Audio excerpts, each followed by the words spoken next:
Hello! In this video, we're going to take a closer look at this tiny little switch that I have right down here. And I'm going to tell you what it does real quick, and then I'm going to show you how to install one of them. On the back of the guitar, I have a block that blocks off the trem, so you can't use the trem. And sandwiched in between this piece of wood and the wood of the body, I have a piezo. They look like this, it's just a tiny little disc. And you solder two wires to it, a lead wire and a ground wire. And the ground wires will go along on the inside of the cavity right here and into the same hole as the ground wire from the claw. Now what does this let me do? I can flick the switch, basically turning the piezo on or off, and the piezo will pick up the vibrations of the springs. It's almost like having a spring tank inside of your guitar. It doesn't work completely the same way, and it's more of a subtle thing, but it's a pretty cool effect, and I like it. And hopefully you like it too.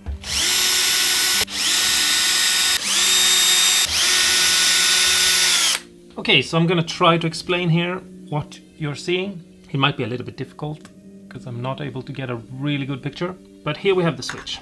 It has 6 legs, and they come in rows. So this row here is one row, and this row here is another row.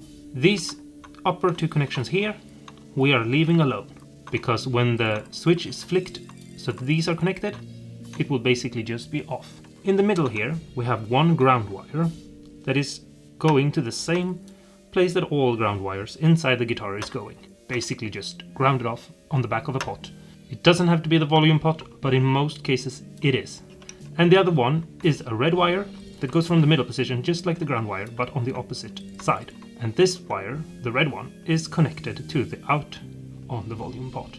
If it's connected to the out, which is the middle leg here, it will basically mean that this is a on-off switch, and when it's on, and it doesn't really matter if the volume is turned up or down. If you connect it to the first leg over here, where the signal from the switch goes, then you can control the volume of the switch with the pot. The reason why I don't have it like that is because I don't think it's necessary.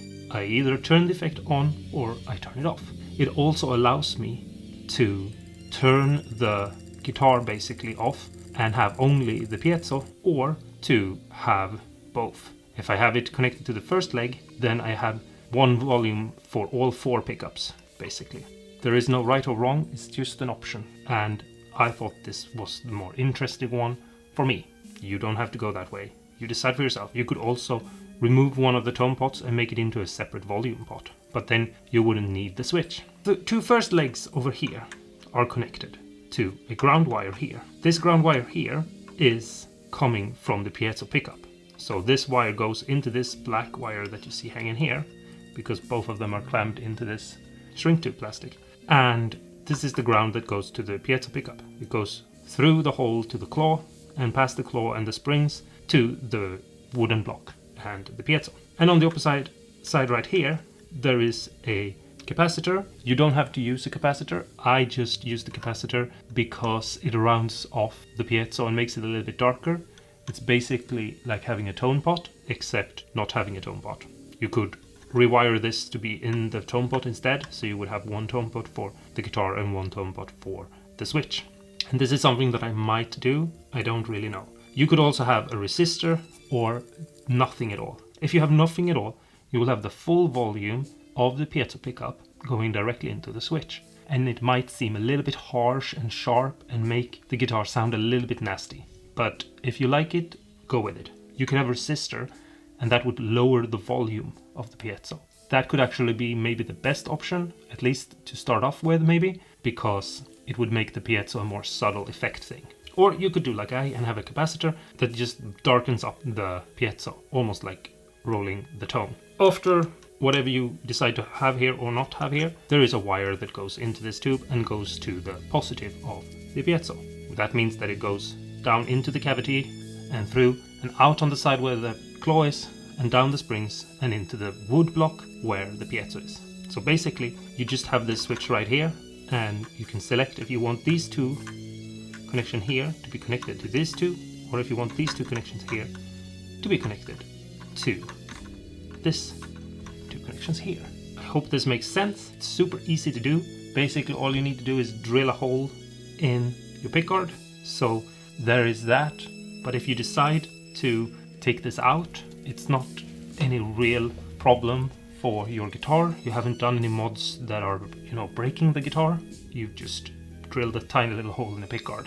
And you could actually just remove a tone knob and place this in there, so you wouldn't have two tones, you would have a switch instead. Or just wire all this up into a pot and have a different kind of wiring. But then you wouldn't have a switch that turns it on or off, you would have a volume pot basically for the switch. I hope this helps. Let me know in the comments below if you have any thoughts about it. One thing that I have to say before we go and play the guitar is don't forget to like, comment and subscribe. No, I'm kidding. Obviously, please do that. It helps me. But the other thing is the springs are a very important part in this. I no longer have the original springs the guitar came with on this guitar.